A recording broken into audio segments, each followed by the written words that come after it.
Right now here at 5 on WHAS11 News, take a look. Newly released video showing the chaos leading up to an attempted carjacking at the South Louisville Walmart store in the outer loop. The suspect caught on camera at a nearby business. And controversy over the city's noise ordinance. Why the Hospitality Association's asking for some clarity on these rules.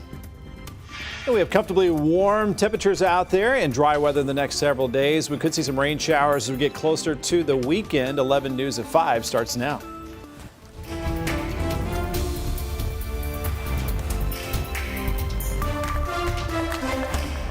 First, right here at 5 o'clock, new security video showing the moments an armed suspect runs through a busy shopping center as police try to arrest him.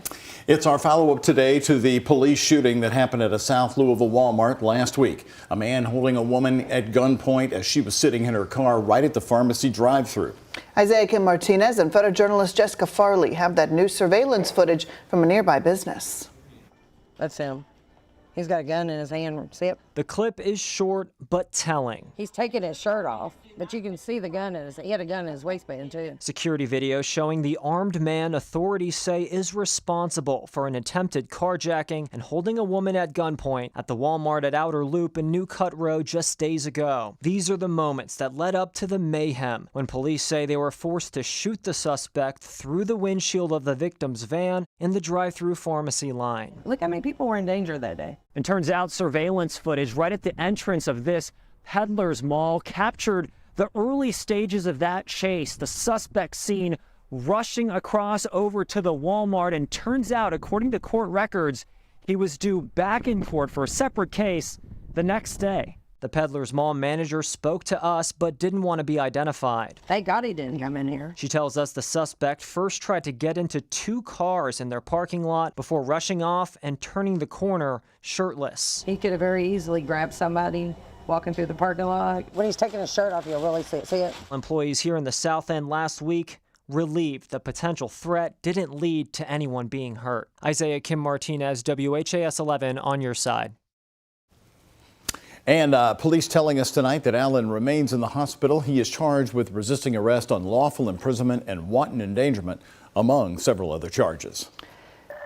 New today, the chief has addressed the street racing that went on over the weekend. Take a look at this. Dozens of people blocking the intersection at Kenwood Drive and New Cut Road early Sunday morning. Two cars seen doing burnouts before police get there. Some spectators then jumping on LMPD cruisers when they do arrive. Police seized two cars, arrested 4 people, and confiscated 4 weapons, all over this past weekend in connection to calls for street racing. The chief told us this morning this investigation's far from over. The law no longer applies just to the people that are participating in the dangerous activity. It's all of the people around. So whether you do donuts or race, it doesn't matter if you're just standing there and watching, blocking the street. The law now allows us to seize all of those cars. The chief says the law also allows them up to a year to identify participants in street racing and then go seize their vehicles. So far, the chief says they have seized 63 cars this year. And Louisville native former UK star Rajon Rondo will not serve jail time despite pleading guilty to a gun charge. Indiana State Police troopers arrested him in January after they say he was driving recklessly on I-65 with a minor in the car. Trooper found both marijuana and a loaded gun in the vehicle. Today, Rondo pleaded guilty to unlawful carrying of a handgun in a deal that dismissed his drug charges. He will be on probation for the next 6 months. Right here, new today at 5, a Louisville man is charged with murder in connection to a deadly hit and run. Police say just after 9 p.m. Saturday night on the outer loop near the Waterson Trail, 37-year-old Michael Dahl allegedly ran his car off the road, hitting 45-year-old Crystal Daniel. She was taken to the hospital in critical condition and later died. Arrest records show a witness who had dash cam video of the incident told police that they saw Dahl's car speed away from the scene. A short time later, police say Dahl was involved in another crash on Johnson School Road. That's less than 3 miles from the hit and run site. He ran off the road again, hitting a tree head on. Police found him slumped in his car. And a toxicology report shows Dahl had a blood alcohol more than 4 times the legal limit. Dahl is at Metro Corrections and is expected to be back in court on September 10th. Right now, Louisville fire crews are investigating a vacant house fire that happened in the Chickasaw neighborhood of West Louisville. It happened on South 41st Street near Hale Avenue a little after 3 a.m. today. Crews, as you can see right here, found heavy fire inside the home and quickly got it under control so it would not spread to its neighbors. Louisville Fire Department arson unit is investigating. 2 children made it back to shore safely thanks to a water rescue by Louisville firefighters last night. The crews were dispatched to a John boat, which was stuck on the old dam down by the hydroelectric plant right in the downtown Louisville area. A rescue team launched from the Shawnee boat ramp and towed the boat with the 2 juveniles on board, and luckily nobody was hurt. More than 2,600 applications have been filed for medical marijuana business licenses in Kentucky. That's according to the Kentucky chapter of the National Organization for Reform of Marijuana Laws, or NORML.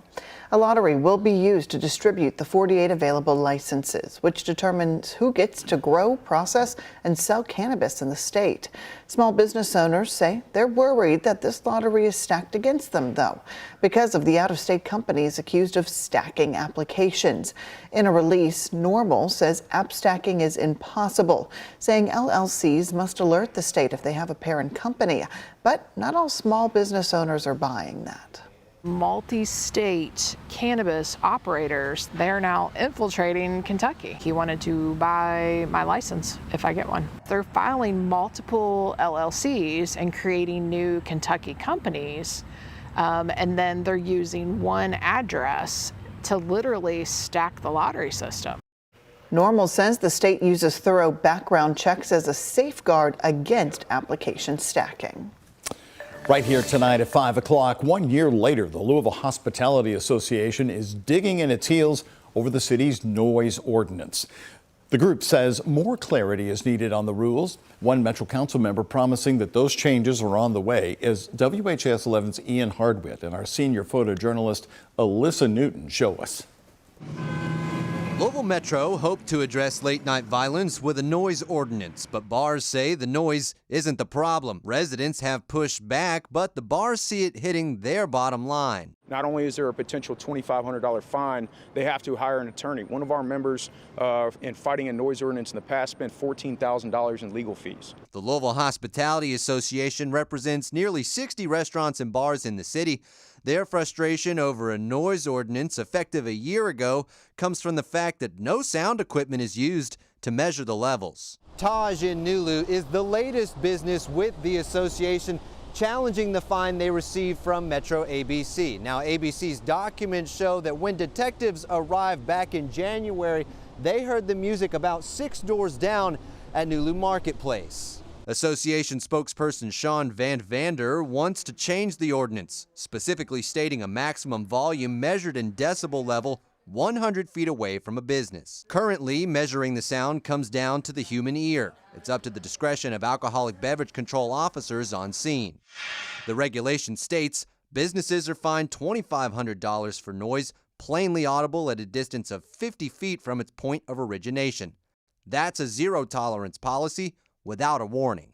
However, one city official told us first-time offenders have the fine lowered to $500, but the business group thinks that's too expensive. Councilman Ben Reno Weber is drafting more specific regulations, seeking community input. Let's just give everyone clarity around what they can expect, which allows restaurants and musicians to self-police and the neighbors to know what they can expect. He promises a draft will be ready this fall. In Louisville, Ian Hardwitt, WHAS 11, on your side. Now, Reno Weber reassured that neighborhood businesses and the musician associations would be given the chance to weigh in on these changes during listening sessions before he brings the proposed ordinance to the full Louisville Metro Council. Well, how about this much-deserved break from the heat? Last week just about melted us out, but hey, this week we're being rewarded. We're reversing that meltdown, and the clouds even making it a little chillier. I saw people who actually put light jackets on. Could not believe it the first week of September after we had 5 degrees last week, Ben? 102 was our highest last week. But, you know, it's hard to adjust that AC in the car to get it just perfect with this low humidity and these cooler temperatures. We're healing after that heat wave here with upper 70s and lower 80s across the area. Some high clouds filtering out some of that sunshine as well. We did make it to to 84 for that high, so we're a couple degrees below our high earlier this afternoon. That humidity down to 29%. So really enjoyable conditions for all evening long. We're in the upper 70s and lower 80s over the metro. It's only been in the 70s in Indiana. Look at Scottsburg 78, Madison and Seymour at 77, and we have some 79s in Litchfield and Hardinsburg, and lower 80s right now in Bardstown and Shepherdsville. And there you see some of the high clouds that are drifting through, but it is pretty clear and quiet over the region with the very quiet conditions and the humidity higher well off to our south. So futurecast remains quiet here in the 70s for much of this evening. Overnight low temperatures not quite as cool as last night in the 60s.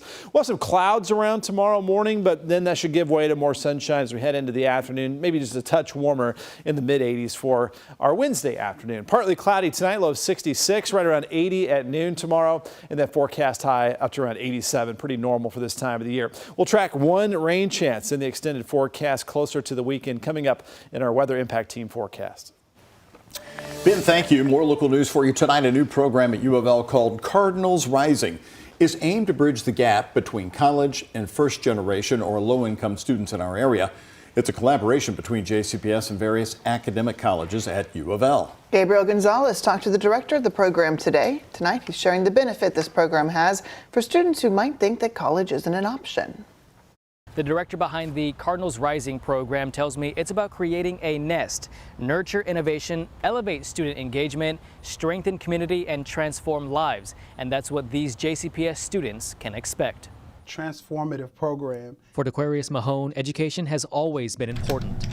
Currently a PhD student, Mahone knows what a helping hand can do for our most vulnerable students. I would have gotten here eventually, but the transition would have been much harder had I not had access to those opportunities. Opportunities like the new Cardinal Rising program at U of L. It's for all students, but especially those who are underserved, low income, or first generation students. Program directors are looking for 200 JCPS students grades 8th through 12th. If selected, it will immerse them into a life as a college student. Provide students with the access and the tools so that when they get to the University of Louisville, they're able to persist, we retain them, and ultimately succeed to graduation and into their careers. The journey for JCPS students will include an assigned student ambassador who is a current U of L student, interactive workshops with hands-on activities, financial wellness goals to gain knowledge how to manage money, and mental health support to prioritize well-being. In Louisville, Gabriel Gonzalez, WHAS11, on your side.